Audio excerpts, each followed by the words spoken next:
Welcome back to the Views from the Grab a Lot podcast. This is episode number 11. I am your host, Ben, joined by my co-hosts, Mike and Sam, back for another episode on the Bills defense. And if you notice a change here on YouTube, we are now doing cameras. And obviously you can't tell on Spotify, but here on YouTube, something we've been working on a while, but we're excited. We're ready to go here for 11th episode now. And I want to just start by asking how you guys are doing tonight. Sam, how you doing? Doing well. How about you? I'm doing pretty good. Mike, how's your night Good. going? Great. Fucking take two. Let's get it. Yeah, this is the second recording we've already had. We've already had multiple mistakes. So just bear with us as we, go through some technical difficulties. So we're going to just jump right into it and talk about the Bills defense and the staff and the scheme they run, Sean McDermott, all that good stuff. And, first we'll just start with the obvious, with the kind of defense they do run. You can see here on the screen, I have it as the 4-3 quarters. It's something that, Sean McDermott has learned a lot from Ron Rivera, Jim Johnson, in his time with Philadelphia. Again, it has its flaws, but it works for them. And you know what? It's not going to change for the foreseeable future. It's the Bills' bread and butter. It's what works for them. And it's what they're going to be doing. So I want to start with Sam here. This is a big question because a lot of people have different opinions on this topic. Sean McDermott, do you think he's capped out as a coach? Now, this is an interesting question. Like I had mentioned earlier, can he make a Super Bowl? My what I was trying to ask is, do you think Sean McDermott as a coach has reached his potential? Like, can he get any better as a coach? Has he kind of done what he's needed to do, and we can't get much better? Yeah, I don't think he can really get much better personally. I think he's reached his potential in terms of a play caller on defense, in terms of a coach. But if Allen does carry the team enough, I think he could make a Super Bowl.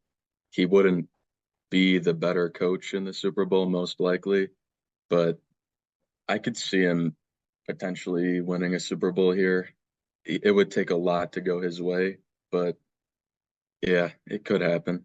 Yeah.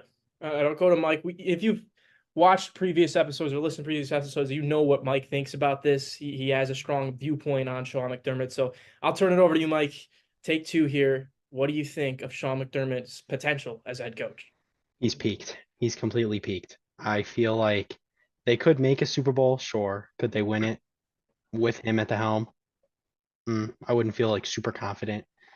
Um, his defensive scheme is good. It's very good, but it's not unstoppable. There's clearly many flaws. I mean, it feels like his late game play calling is just subpar defensively. I mean, I just feel like we never can get that stop that we truly need in those key moments. Josh Allen Right. will have a sensational game-winning drive, right? And I just feel like we come short defensively every single time, fumbling the bag. Yeah. And I think it's apparent in those big games. And I had saw something I looked up earlier. His stats against the divisional championship games, the divisional winners, right? All of his wins have come against, 5, 6, 7 seeds in the playoffs. Which, you know what, I know people use that against him. They are still playoff wins, they still matter. But when you see Sean McDermott against teams that have won their division, he's 0-5 in the playoffs. You know what those quarterbacks average against them? 290 yards, 2.5 touchdowns, 0 picks. A divisional championship winner has not thrown an interception against Sean McDermott's defense. Like, you can poke holes in this defense. And I think, protecting the big play can only get you so far. Like, at some point, you got to be willing to take a little bit of risk. I mean, you look at some of the top defenses now, and obviously the Fangio scheme, which is kind of what the Bills run to an extent, is being ran around the league. Like, you see half the league kind of use it. And you see teams really fail with it. And McDermott as a coach, I think he kind of came in the first 2, 3 years. He did his job. Like, he established a culture. He got this team to what they wanted to do short term, but in the long term and winning a Super Bowl with a franchise quarterback, he's not the right guy, in my opinion. And I know a lot of people have different opinions about this, but at the end of the day, if I had to ask you, the Bills have an opportunity to give Ben Johnson the highest paid money to be the highest paid coach in the NFL. Would you do that? I think everybody in this call would say yes. I Yeah. mean, Immediately. you Yeah. know, The highest paid coach in the NFL. I mean, you got to think about it. He is holding out for the bag. Teams did offer him a lot of money this year. I think that's Pair fair What's the him and high? for. What's the, Josh who's the Allen. highest paid coach in the NFL right now? I don't know off the top of my head, but I mean, he's got all the leverage in the world. He's, running a really, really good offense. He got Detroit from a bottom feeder to one of the most elite teams in the league. Like, you got to give the guy his props. Yeah. And it just kind of covers my point. Like, he hasn't been there for the big games, like you can't have that, especially Oh a my team. God. Okay, Okay, the who is answer would it? be no from me. No, I would not. What's the Andy money? Reid's making 25 million. Yeah. I'm not surprised. I'm really Nope, not. I would I not don't give think he Ben would. I Johnson don't more think than he 25 he'd million probably not dollars. get. Yeah, he probably wouldn't get paid more than Henry Reid. That was probably crazy and outlandish. But I'm just saying, if you had the choice between Sean McDermott and Ben Johnson, 90% of the fan base would take Ben Because of Johnson. the offensive hype. I mean, would he Correct. deliver? Who the fuck knows? Because I It's can an would Ben think. offensive Johnson freak, make though. this receiving core not a C plus? Probably the fuck not. Like See, my whole thing with McDermott, and I think some people bring it up with Mike Tomlin too. It's like he gives you that high floor, right? But you don't have that high ceiling. he's been to Like, and Super Bowls though. he has, and that's why I don't think it's fair for Mike Tomlin, because especially with Definitely the team not. he's got now, he doesn't really have the core to do it.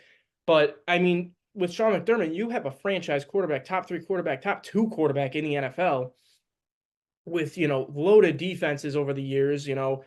Spending $120 million on Von Miller, and I know that a lot has happened there, but you'd like to see him get past the divisional round more than once. Like, you gotta deliver at some point. We'd like to And see him help Josh Allen in those late game moments. right. I feel And like that's you brought it defined his up. entire career as a coach here. Exactly. Is his Exactly. late game play calling. I mean, it's lost us countless games. I feel like I reached my breaking point with him at the Eagles game. I mean, don't get me Right. wrong, we went on a crazy run after that, but I feel like that was just like the final straw for me where I was just like, this motherfucker inside 2 minutes just is not Yeah. it. And He You just just it's can't can't win do the it. close games. he can't. It's And it's not aggravating. and it's not like he's like too aggressive or too passive. Like, he can't decide. Like, sometimes he'll punt when he should go for it, and sometimes DeMar he Hamlin should punt fucking when fake we punt. should. I mean, it's Yeah. just like Another prime he example. doesn't know the difference between being too aggressive and too passive. Like, he's just like, he loses it in the last few minutes. And Josh Allen, he makes mistakes, but I mean, I would say McDermott's mistakes are like 100 times worse, because it Josh really Allen makes affects the mistakes, course but of games. McDermott's mistakes have cost us the most. Correct. Yeah. Yeah. And so that's definitely something that needed to get talked about. I mean, and my whole thing is, I was watching a video earlier. If you're gonna have a defensive coach, right, it's got to be somebody with an elite defensive mind. And are you convinced that Sean McDermott is a top three, top five defensive mind in the league? Because I'm not. Maybe 5, not 3. Maybe. And that's Hard the whole maybe. thing. Like, if you're gonna have a defensive coach, especially now, in today's age in the NFL, like, I need to be fully convinced this guy's a defensive guru. He's like ahead of the curve. He's doing some crazy mind-boggling things, and he's not really doing that. He's more of just like, you know what, we're gonna run my system. It's gonna be good, not great. And that's like, okay, that's where it comes back to, like, is he capped off as a coach? And I think he is. I mean, he's had some really good defenses, He like has. rank wise. I mean, I don't know. I can't totally shit on him and say that he's not really, really, really, really, really good, because he is. It's just, He's can he really good. polish those moments? Can he just have that one fucking game when it really matters and just show us that he could pull it Right. off? That's All it's the Right. gonna take problem. is one game. If I mean, do I think it's gonna happen this year? No, but let's say they fuck around and make a Super Bowl this year, right? Like, if he could just get us there, I think the whole city would forgive the 7 fucking games that he has blundered Yeah. with these late game play calls. Yeah. I don't think Yeah. anybody will ever forget 13 seconds. I I mean, no won't. matter That what was like the happens, worst. That was like the worst that was one of the fucking worst 3 hours of experiences my I had as a life. sports fan. That was As awful. somebody that's 20 years old, like, I haven't had much success with these teams in my life, and that was the closest we got, and that happened. That It just wasn't even the I feel closest like that we got. That was Well, in the yeah, the divisional round. AFC We made the Championship, title right? game, But I'm that just was Most like saying that people was the thought that best that year we game were a ever. true that team, contender. that So team, I think was better than the year before. That Definitely, team it was had the better. most potential for sure. definitely, So that's definitely. Yeah. why there was more meat on the bone for sure. So Yeah.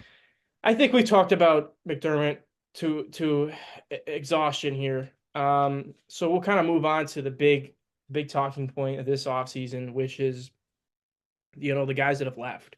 And we talked about this on the offensive deep dive where a lot of the offensive starters, Mitch Moore, Stephon Diggs gone, defense got gutted. They lost a lot of key players that really helped rebuild the Bills into being what they are now. Obviously, Tre'Davious White's gone. He went to LA. Jordan Poyer's gone. He went off to Miami. Micah Hyde, I think that door's still open. We'll probably get into that a little bit later. But I mean, they lost some players, man, and it's not an easy thing to do, but I think it was the right thing to do. Because the defense, you got to be able to keep up with the Mahomes and the Burrows and all these elite offenses.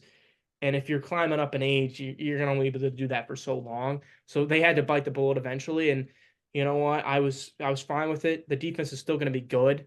At the end of the day, they're still going to be a good top 10-ish defense at the least.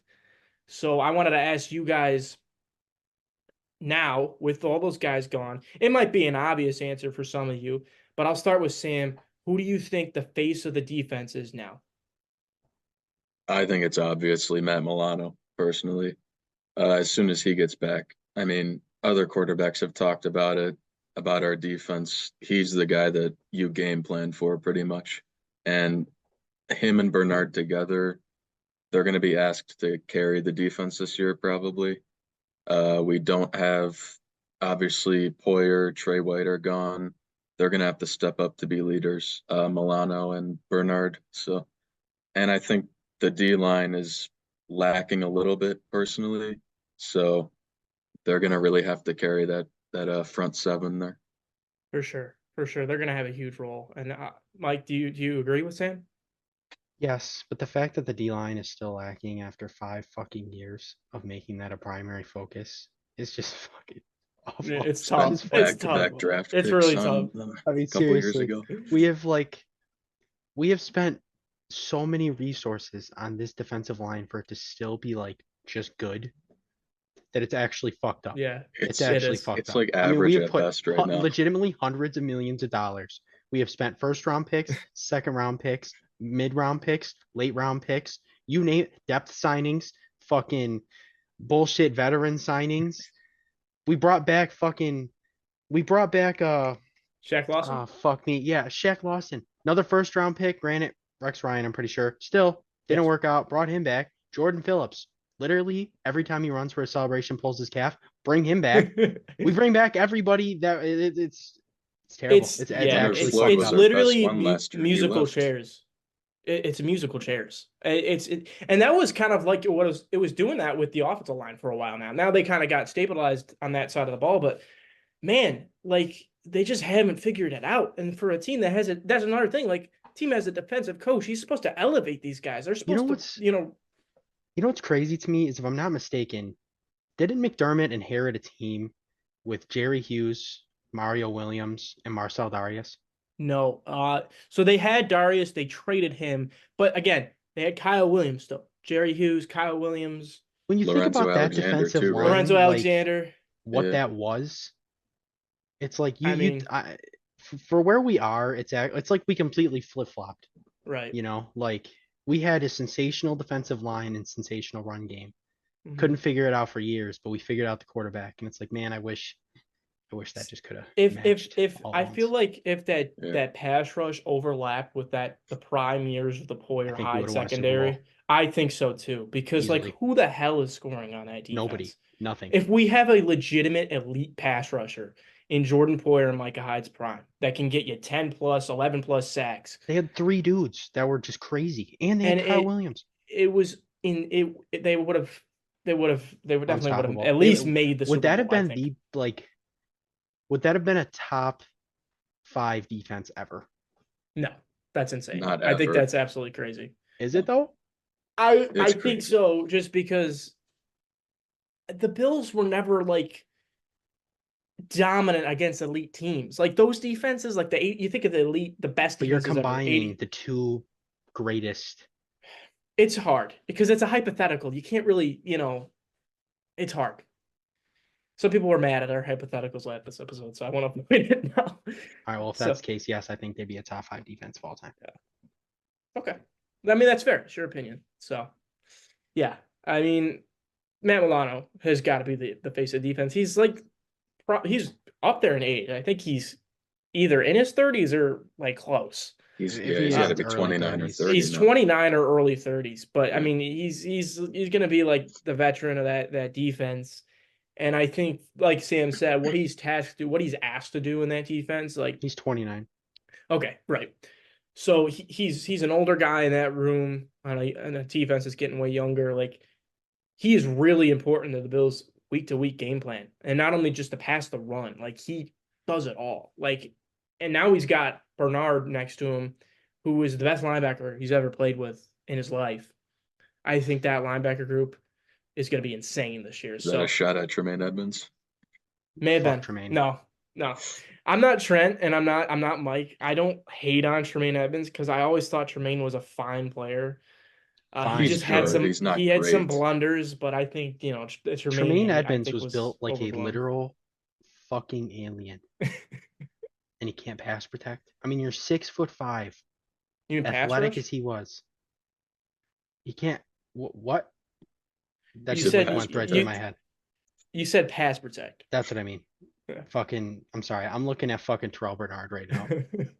Yeah, But yes, yeah, it's like there's. I feel like he never fulfilled his true potential, right. and he still got a bag, which is crazy. If I feel Mhm. I mean, physical freak. Just Yeah, he's unbelievable. always had the tools, and that was the thing. He never put it together. And like I said, piggybacking on what I've said multiple times now, like McDermott has had these pieces where he's never really been able to elevate every single player. Like, yeah, some players were, better under McDermott than other coaches, but I think to be, have a defensive coach and pay him, like you need to have that with every position group, and he just hasn't had that with the defensive line, like you said. Like, so Looking that at that Bernard, yeah, do go we ahead. see him as a All-Pro candidate? Oh, for sure. 100%. I think the production he had with Milano, like the first few games last year, like they looked unstoppable.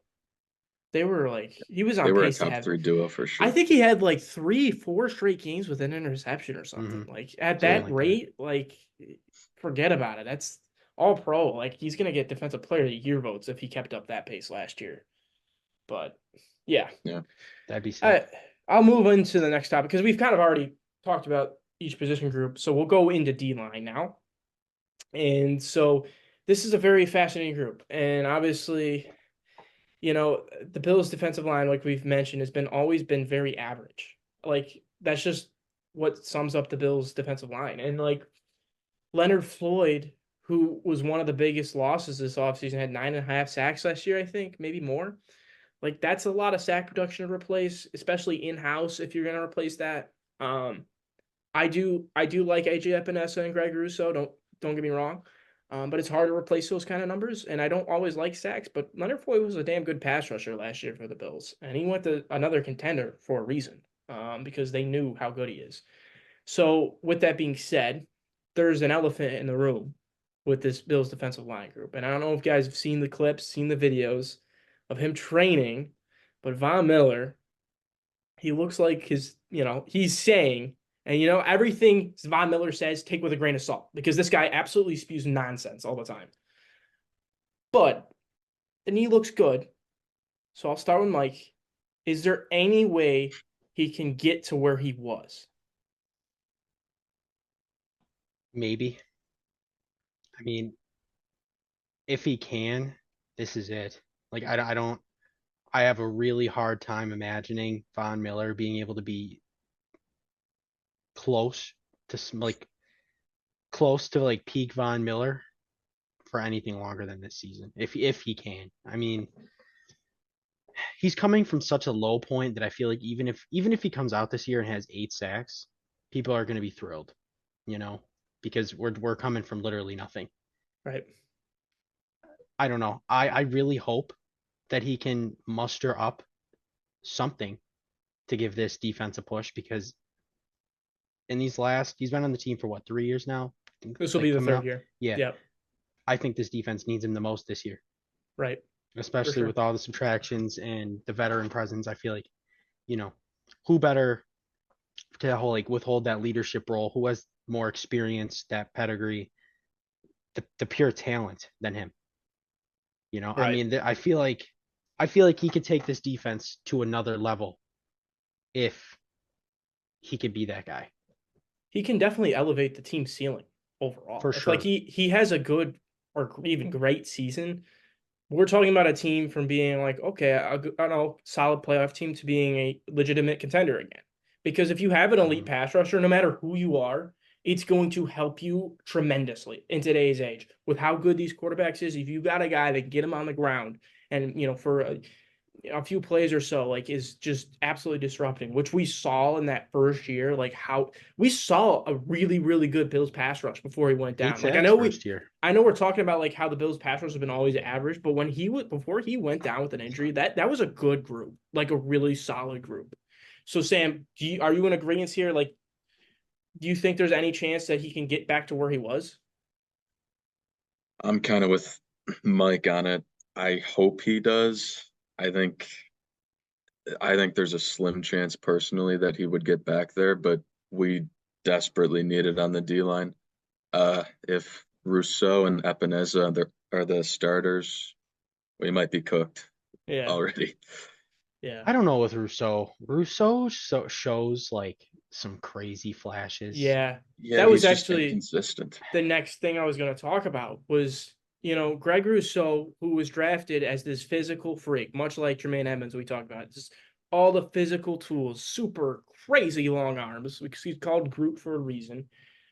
Just a monster. He wins with power. Like this is a guy who, you know, only played I think 1 year on the D line before getting drafted, and so like it takes a while to piece things together, and maybe there is a breakout to happen here. So if he takes a step, that's another player that can just totally elevate the ceiling of this team. So I'll go to you, Mike. Like, do you think that he can take that step? Like, I think the team might think he can because they Yeah. didn't really prioritize adding another pass rusher to compete with him. Maybe Epinesa, but they're two different players stylistically, so I don't think they're going to be competing. As So do weird as you it sounds, I trust Rousseau more this year than I do Epinesa. really?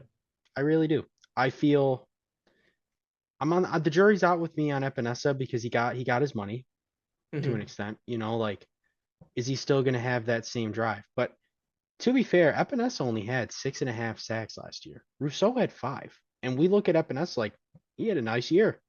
Right. Rousseau, it's like kind of disappointing. I don't know. Year 2 for Rousseau, he had 8 sacks.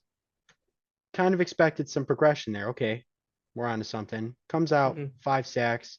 I feel like there was times there he was just a ghost. Yeah. Like you had no idea he was on the field, and I feel like if we get him out in the right moments situationally, like Epinesa, there's no reason he shouldn't have 10 sacks. No You reason. want you want to take a stab at who the highest graded edge rusher in the NFL playoffs was? Is it really him? Yeah, it was Is that because of the 79. run defense, though? It's a combination. So it That might have matters. I been. mean, that really It matters. does. It It really does, yeah, does. it I mean, does. he's huge. Um, You know, yeah, exactly. Like his length, like any team's gonna ask it. He could be a two sack player, and he's still an asset to have because of that length. Because I he's agree. gonna knock balls down. He's gonna disrupt in the run game. Like especially in our division, like you got the Dolphins who love to run that wide zone and really test the edge rushers, and that's valuable to have that. And so I don't I think don't he's even know going to if I'm be an looking for every down sacks from player, him. but yeah, I I just want need him like more pressures. right. I want more Pressures are more consistent important to begin with. Hmm. for sure. I want more consistency with him. That's what it Hmm. boils down to. You need consistent results pass rushing. I'm not looking for him to be a 10 plus sack guy. If he can be a 6, 7 sack guy He who is is. like consistently with good pressure, that's a really valuable number 2 edge Mhm. because he can defend the run well and he can do all those things. So I really like him. And I even touched base on the interior of the line, which is the best part of it. And so like again, there's a lot of things to we don't know what the peak of this D line looks like because we've never really seen it healthy. Like this year is the first year in a while. Like everybody's coming in the year healthy. Like Von Miller, he's had a year removed from the ACL. Greg Russo had a foot injury. He doesn't have that anymore. Like these guys, they're feeling good. Like even Daquan Jones, he's had time to recover from his pec. Like this is the first time in a while these guys they're ready to go, and I think that could be a reason why this D line does well. And I'm very excited to see what they all can do. So that also leads me to Daquan Jones, who, him and Ed Oliver were legitimately one of the best pass rushing interior duos in the NFL, if not the best. I have a couple stats here. Jones, before his injury, he led in PRP, which is essentially it measures sacks, hits on the quarterback, and hurries relative to how many times, they rush the quarterback. He was first. And like Daquan, obviously they made sure he got paid. And as a team that was letting go of a ton of veterans and letting these guys walk out the door, they made sure they were going to keep Daquan. And that just tells me like how valuable he's going to be to this defensive line. And like I said, if everybody stays healthy, Von Miller takes that leap, this could be the best D line they've had. But it's a lot of what ifs right now. And I think that's what's really holding me back from saying that they'll be great. Um, so yeah. My other question was regarding to the other defensive lineman who had somewhat of a breakout season, and Ed Oliver. And so, we have all this talk about Von Miller, Greg Russo being the pass rushers, being the guys that, you want to rely on in these big games. I want to ask Sam first. Do you think Ed Oliver can be a closer? Can he be a guy, I don't know, 3rd and 10, you're playing the Chiefs, it's a divisional round, you're probably losing because you're the Bills. Can he get you a sack? Can he be the guy? I mean, he can. I don't, he would disrupt a lot, and he always does, always has in his career. I don't know if he would be the guy to do it, but like I said, he forces double teams. He's just a really crucial part of the D line there. And Mm-hmm. I think him alone will benefit both Rousseau and Epinesa in getting hopefully like 8 sacks, I would For say, sure. for For each of sure. them. He does create that domino effect where everybody He else is does. better because he's in the interior eating a lot of the beef and doing that. Yeah. So I'm like, what do you think? Yeah, I think I think he has the ability to really take that next step to be one of the league's best, like creme de la creme guys that just like Von can take this defense to another level where he eats a lot of the beef, Mm-hmm. he takes up a lot Yeah, of attention, he takes up a lot of space, and I think that can open up opportunities hopefully for Epinesa and Greg Rousseau, not just on, you know, passing downs, but on rushing downs as well. for sure. And that's another thing, like, and that's why having a good number 2 next to him, like a Daquan, Mhm. where like they can't focus all their attention on Ed. They have to like, evenly distribute it between Daquan and Ed, and they're gonna pick their poison essentially with those guys in the middle. And I think really from the inside out, like what's going to make or break this defensive line is going to be the play of those two in the interior. Like if they Yeah. are able to replicate what they were on pace for, like much like we had the discussion about Milano and Bernard before the injury, like those two players, those two pairs of players, like before they went down, one went down with an injury, like they were on pace to be really, really good. And I think that's always what we talk about with the Bills defense. Like injuries hold them back from being great and reaching their potential. But like I said, this year, the first time in a long time, everybody's going into it with a clean bill of health. I So, feel like if they have the season that they did in the beginning of the season last year, that will feed off of Bernard and Milano and vice versa. Like I feel mhm. like those four guys are pivotal to each other's success. Right. For sure. And I even think when you look at the depth, Dwayne Carter, third round pick, like you don't have to put Daquan Jones in a position where he's going to injure his pec again. Like you I can feel like that was use, our backup plan. Like, okay, let's say right, Daquan takes like a minor step back, right. we have a You know, guy, in the wings that can really yeah. develop. And Dwayne has shown potential as a pass rusher. Like at Duke, he put up some solid numbers. This last year wasn't his greatest. Like, if you want to go back and watch our draft episode, we did discuss him, discuss about him and the other Bills draft picks. So yeah, I mean that pretty much does. I mean they have some solid veterans they added. Dwayne Smoots. You got some nice players. Javon Solomon was an upside draft pick, late round pick. So there's it's a very intriguing group. I would say it's the most polarizing group on the defense, just because there's such a wide range of outcomes with that group. I think you know what you're going to be getting with the linebackers in the secondary. Um, which, speaking of linebackers, we will talk about this group not as long as we did with the other groups, just because we know how good they are. So first, I wanted to mention and bring something up that I saw earlier on Twitter, and there's a lot of clickbaiting that goes on in media, and there's rankings and there's lists, and sometimes these lists get attention. And one of the lists I saw was ranking the position groups for the AFC East, and I saw that the Jets had a better linebacker group according to PFF than the Bills. So I want to start and go to Sam. What do you think of that? Do you like what can you even say? I did see that. I saw they actually had us like middle of the league, I want to say, Yeah, like in terms of the entire NFL. Um, the Jets are good. Quincy Williams is good, but he's not Matt Milano by any he's not. means.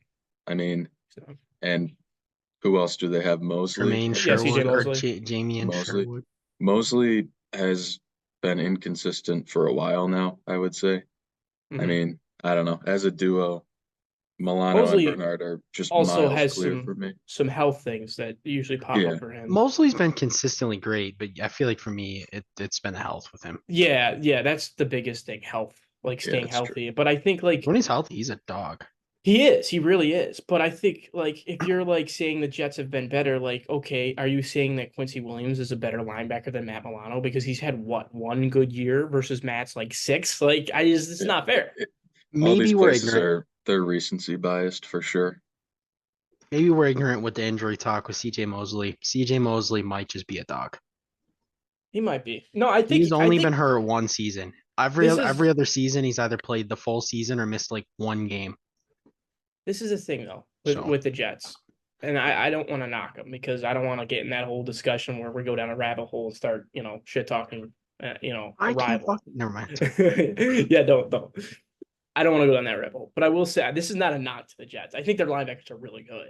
I just think nobody's giving this is more of a discussion about how people are underrating the Bills linebackers. And you can get into that game where the media likes to play on the strings of fans, like and just like take advantage of that. But I don't know. I think this is really. I think you're ignorant if you really don't see the value in these linebackers and how good they can really be, because like they were just awesome last year. Like everybody knew it. Like when you went into the game before Matt Milano went down with an injury, like you just couldn't. They were unstoppable. They were. I didn't know that you could make the argument that they were playing some poorer teams, which is fine, but they were just so dominant. Like they were consistently putting up elite results.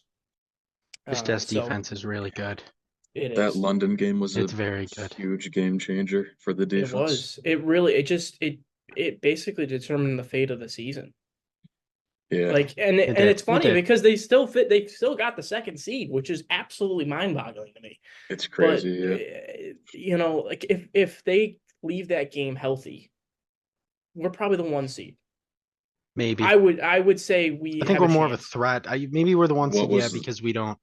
I don't know. Go on like that little blunder for those next few weeks. Yeah, because the defense, like when Josh has those off weeks, because you're gonna get that, the defense usually picks it up. Like, But what are you gonna do? I mean, they were literally right? fucking just trying to find anyone at that point. I mean, it just Yeah. got fucking annihilated.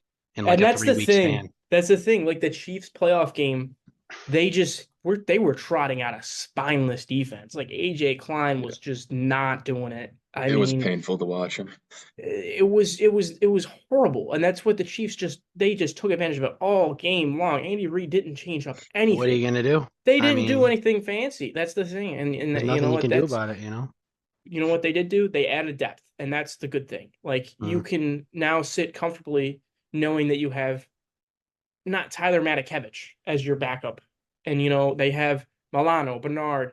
They drafted Eddie Olafascio. Um, they got Nick Morrow, he was a veteran with some experience. He could stop the run. He's a solid player. Like, and, Dorian Williams, obviously, who is somebody they used an earlier pick on. I won't talk too much about because there's a fellow co-host that is very passionate about that. But yeah, I You know, mean, the depth what do you isn't as bad. think? What do you think this defense looks like next year? Like after this year, right? Let's skip ahead. Let's jump a year. Do you think they're just gonna go?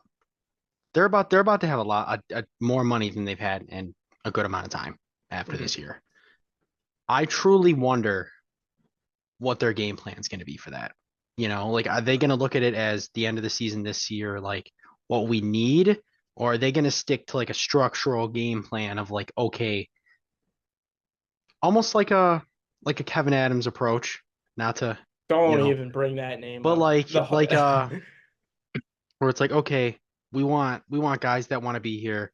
We want this type of player, and then go to need. You know what I mean by that? Like, Yeah. So essentially, like, try to fill as many needs with younger players, and then yeah, just like you think they're gonna go in attack. like a fundamental direction, or you think they're Uh, just gonna try to plug in as many it's holes as they can? with money. I honestly have always felt that Brandon Bean and just this is their philosophical approach is to fill as many holes with younger, cheap, cost-effective talent as possible. Now, that's not to say that they're cheap because I don't think they are. They've been one of the highest spenders in the league. True. Like I just think they feel, and especially with the moves they made, they want these younger players to be the next wave. They Mm. want the next wave of good Bills players to come in, and then they'll start attacking those players. So I think they're going to assess at the end of the year, okay, who is going to be the future of this team? Who's going to be this? Who's going to be starting? Christian Benford, is he going to be an integral starter for us? Right now, I would say Probably, yes. probably, yeah. Yes. Taron Johnson, you just figure Just out extended them. what you have for years plus, and then you look, okay, what can we afford? If Keon Coleman has a disappointing year, and I don't know it's his rookie year, or if say, Curtis Samuel, Khalil Shakir have a disappointing year, then you're probably going in the offseason and be like, okay, we probably really need to prioritize receiver because we went with that younger approach last year, and I'm not going to use another pick on a receiver. Maybe we'll throw a bag at I a feel T like, Higgins or a Brandon I know Ayuk. we're talking about defense, but I feel like if we start out the first month of the season really flat on offense, I just have a really hard time believing that Bean's just gonna let it ride. Like I have a really hard time believing that if Ayuk's still in San Francisco disgruntled and not moved by then, that they don't do something like that. I truly, I truly believe Brandon Ayuk's gonna be a Bill. But Bean when it's hasn't all said and done, historically made any huge moves in the deadline, though. I think that will be one, even if it's not the deadline and it's at the Well, end of I the don't season. think that's entirely true. I mean, like every year he's made a pretty. He's made a move. Yeah, I I mean, mean, but like Hines one Rasul year. Douglas was a, That's a true. pretty That big was a pickup huge for move. them. I Yeah, That's a mean, he good move. that was was. a He's huge he's a really piece great, really good player. in turning the season around. So I don't think he's afraid to make that move. I mean, he traded a third round pick, which is like gold to most GMs. Well, So I especially at mean, the deadline. I mean, you never really see you top don't three see round that. picks You move don't like see that. NFL draft picks. You'll have veterans getting traded for 6th round picks. Yeah, Like nothing. draft picks Good are veterans too. like yeah, like I mean, draft picks are Ramsey went way for more nothing. valuable. You Right. know, Draft picks are so much more valuable in the NFL. So I think he's not afraid to be aggressive. Like I will agree with you there. Like if he wants Brandon Ayuk on this team, he's gonna make it happen. I just don't doubt that. just feel it in my heart of hearts that in the next 365 days, the Bills are going to have their shiny new wide receiver one way or another. We'll see. I mean, you did it with Diggs, and you know what? Yeah. The whole everybody wants to like worry about like what kind of drama or baggage will come with a wide receiver. Like at the end of the day, Doesn't matter. if money talks, like if you give this guy a bag and he gets to play with Josh Allen, 6 months of the year he's going to be in a warm weather state anyways. True. So I mean, Ayuk with Josh Allen would just be fucking crazy. Ayuk would love it here to Yeah. play and here. I think if you get that bona fide one, I know this is a defensive deep dive, so I do apologize for going off topic here. But if you do get that number one wide receiver, this is gonna be the deepest pass core I think you ever have with Kincaid, Oh yeah. Oh yeah. Shakir, and Samuel, who's locked 100%. up for multiple years, and Coleman. Like you have a really, really deep group. Yep. Very good. So yeah, I'm excited to see how that future plays out. But anyways, we'll move on to the secondary now, just because we've kind of touched base on the linebackers as much as we needed to, because this is a position group with a lot of promise and a lot of excitement about this group. Because there's a couple players. I did do a short film review on Christian Bedford. If you guys want to check that out on our shorts, um, and he's somebody I'm very, very high on.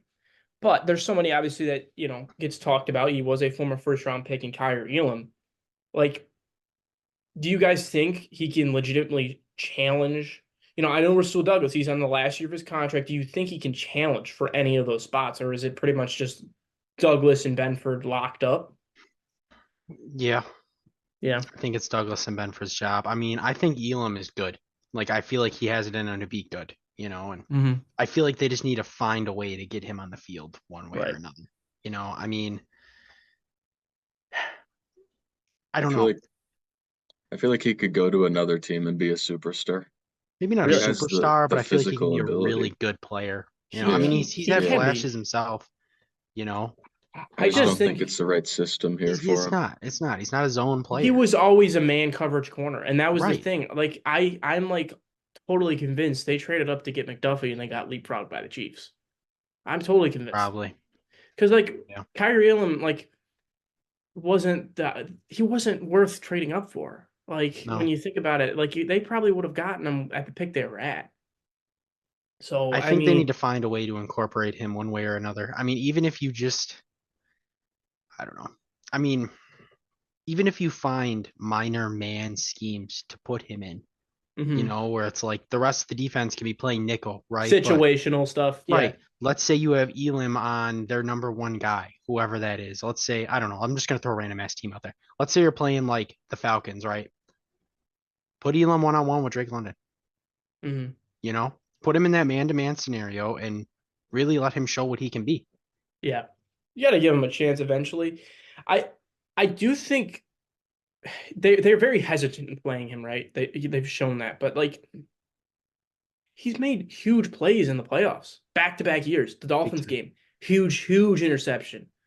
The Steelers game, they were marching down the goal line, ready to score. Picks them off of the goal line. That's a huge play.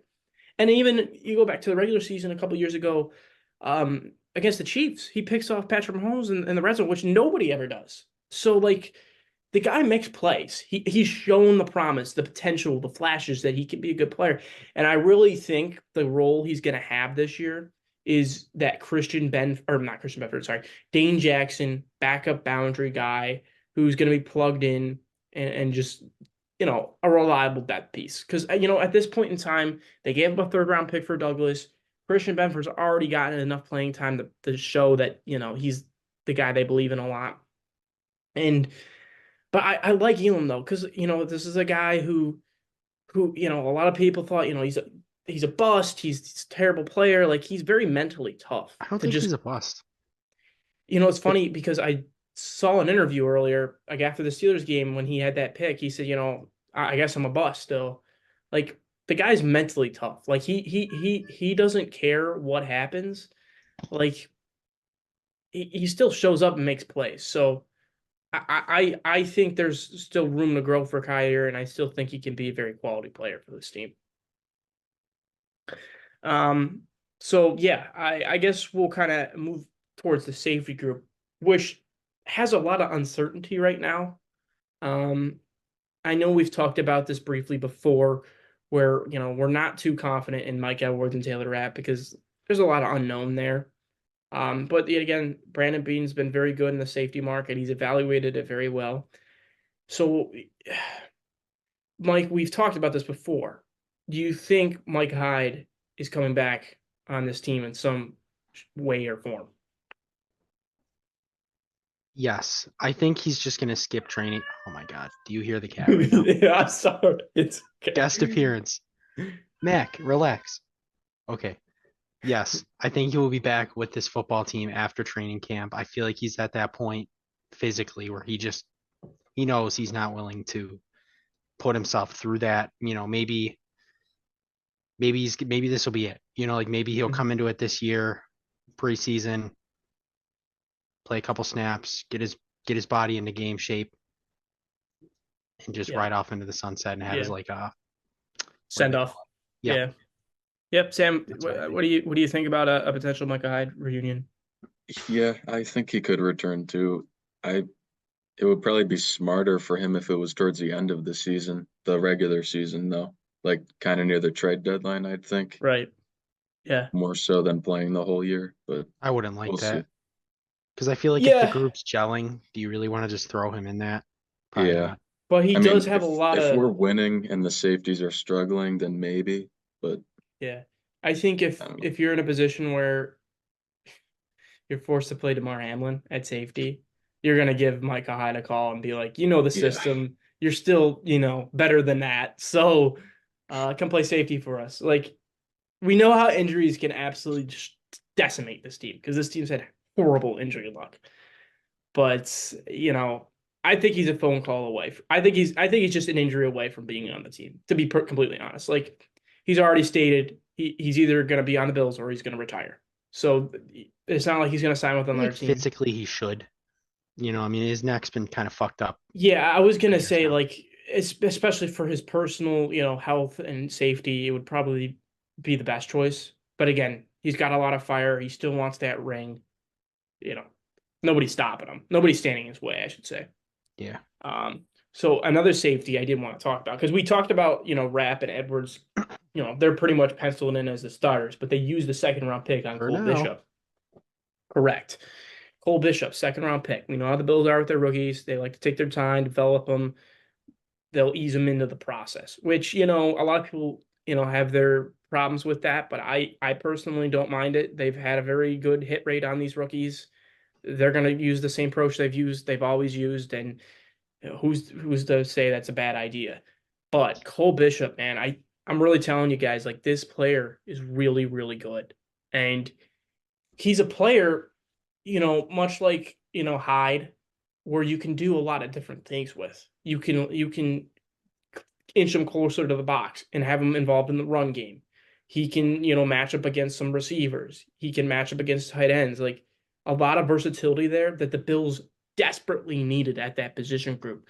So I wanted to ask you guys, like, you know, he's a rookie, but like, how impactful do you truly think Cole Bishop could be this year? Very. I think he's going to start at some point this season, like consistently, unless Taylor Right, Rapp can truly show some consistency, which is yet to be seen, frankly. right. I think Cole Bishop has every opportunity to take his job and just run with it. Mhm. I feel like we're going to see a lot of big plays from him this year. I feel like he's going to be a Yeah. really an X factor really for this He defense. really is a fun player, and Mhm. that's like a perfect way to describe him. Sam, what do you think of Cole Bishop's, impact this year? Yeah, it's a team that lacks high-end talent right now at safety, so I think he's probably going to slot in pretty well eventually. Not at Mhm. the start, obviously. We know how they are with rookies, but eventually throughout the season he'll get good snaps, good play I time. think he'll Yeah. be the exception. I really think by week 4 he's going to be that guy that's in there every down. Well, another thing a lot of people say about him, he is a coach's pet. Like a lot of coaches have come out and publicly backed him, and not every coach does that. Like there's so many players these schools work with, especially at Utah. Like there's so many quality players and talent that comes in that building. Like for them to just go out and say, this guy is really smart. We coached him super well. He's a very likable guy. Like that matters. It really does. And especially like on the development side, Bobby Babish is now overseeing the whole thing. And that's kind of been his MO, like developing talent. And I just think Bishop oozes that he can really be a really, really smart top 10 safety in the NFL eventually. I just think he think has that potential, especially with the staff and the talent around him. I feel like he was one of those guys that when they were watching Kincaid's tape last year, they were just like, "Oh, who's that?" Yeah. You know? And And I'm pretty sure they asked Dalton about him. Like they got yep, to know more about him that way. And that's a yep. great way to evaluate players, to just know, really who they are as a person. And yeah, I love that pick. Some people don't, but I think that's gonna be a really, really good pick. And I think when you Agreed. really think about it and you piece it together, you have a really, really good future in the secondary. So you got Bishop, you got Benford, who has a ton of potential, Taron Johnson, one of the best, if not the best, nickel corner in the league. He's going to be there for a couple more years at the least.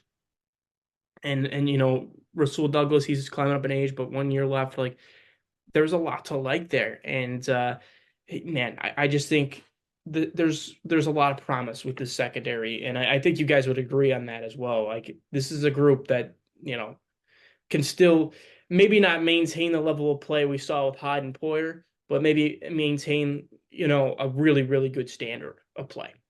It won't take much to be better than Hyde and Poyer last year, It won't, right? And I think the last good year of Hyde and Poyer was 3 years ago. 3 years ago, like where you're consistently seeing these guys on the field. So, yeah, I'm a big fan of Cole Bishop. So we'll jump into the questions now that was submitted on Instagram and YouTube, and we'll kind of just jump into those one by one. We'll address them individually.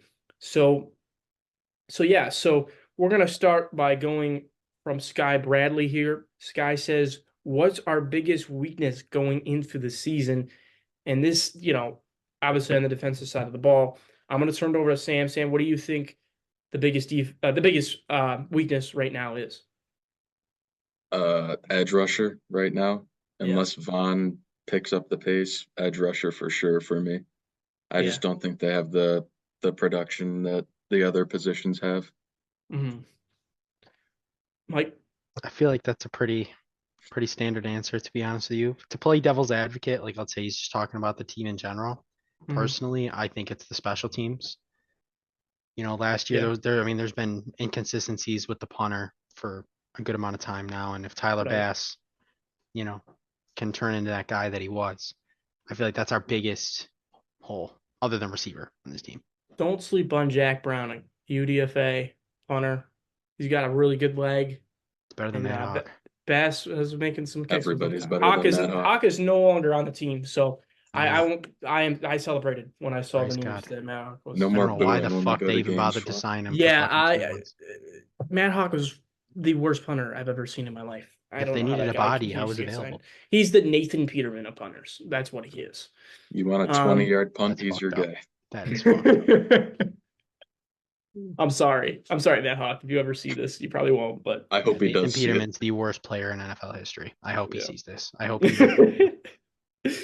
um, this comes from Daniel or Daryl. Sorry. He asked about the safeties. Do you think they're going to be as good as last year? And I think that's an easy bar to meet because the safety group wasn't very good last year. Really, I mean, Poyer and Hive were just kind of just washed up. Like you didn't really get the Shells. quality of play. Yeah, you just didn't get the quality of play that you expect from those guys. And like you always remember Hyde and Poyer being these rangy guys, athletic freaks. Like they never were. They never were last year. So, um, yeah, I just think they will be better. Just on from the age standpoint and the athleticism standpoint, they will be better. Speed. But yeah, that too. So, I I feel like don't we're a know. What do lot you guys think? faster, frankly, Yeah, we are. in that position. I mean,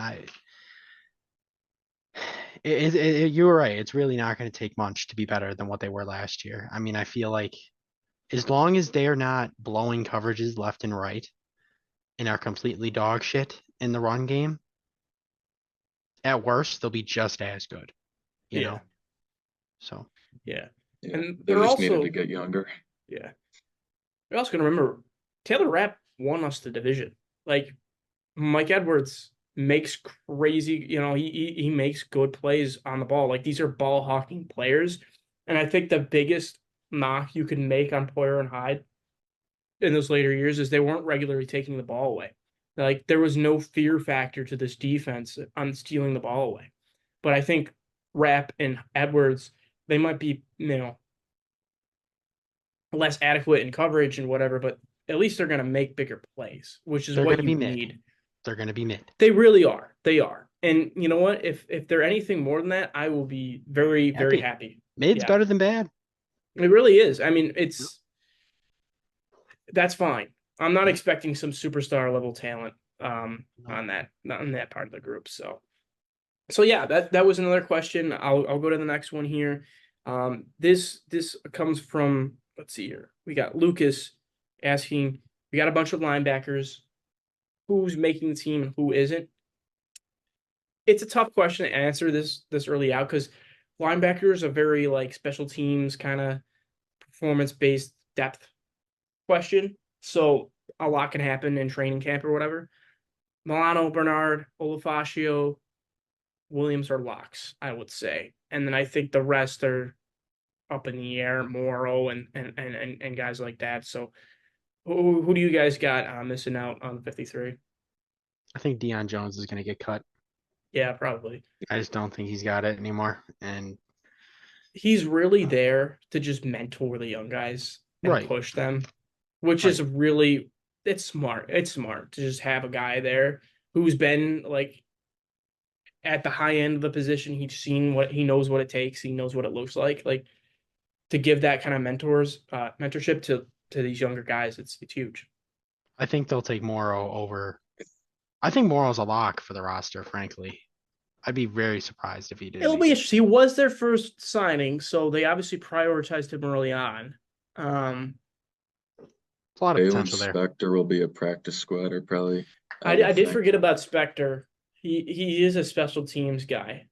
And I feel like we're arguing linebacker 5 and linebacker 6. Like, I'd rather have a guy that's going to play on special teams because they're likely not going to see the field anyways.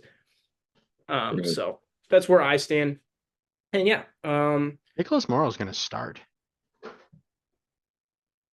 Oh. You look at the depth chart right now. He is the left outside linebacker on this team. Yeah, but we only run 2 linebackers. They really only play 2 linebackers, though. True. He might see some like I think what you'll see is like goal line packages. He'll come in to stand against the run. Either way, I think he's a lock. 100% a lock. Him and Dorian, locks. Dorian's easily a lock. I think we can both We're not agree going to on give up that. on him. No, definitely not. So yeah, that pretty much covers it on the questions. Thanks for all the questions, submitting those. We do appreciate that as always. We will be on Spotify this week. We had some trouble getting the episode on Spotify, so any of our Spotify listeners that are over on YouTube now, we were dealing with some issues there, but we will get this episode out on Spotify. And obviously, yeah, it was a fun one, a defensive deep dive. We probably won't be live until training camp, which is getting closer now. Obviously, we'll have football now from now until February, I think, because we got the Hall of Fame game, I think, at the end of the month. So there's I think so. So a lot of football to be played. A lot of exciting news. God, I can't wait for week 1. I can't wait. I can't wait. And what we'll be doing is we'll be doing our previews for each week. So we're excited to do that, and then we'll do our reactions to each game, and all of us will be there to kind of give our take on the season. It should be a fun year. Obviously, a lot of wild cards with how young this team is, but yeah, we're excited, and thanks again for joining us as always, and go Bills. Go Bills.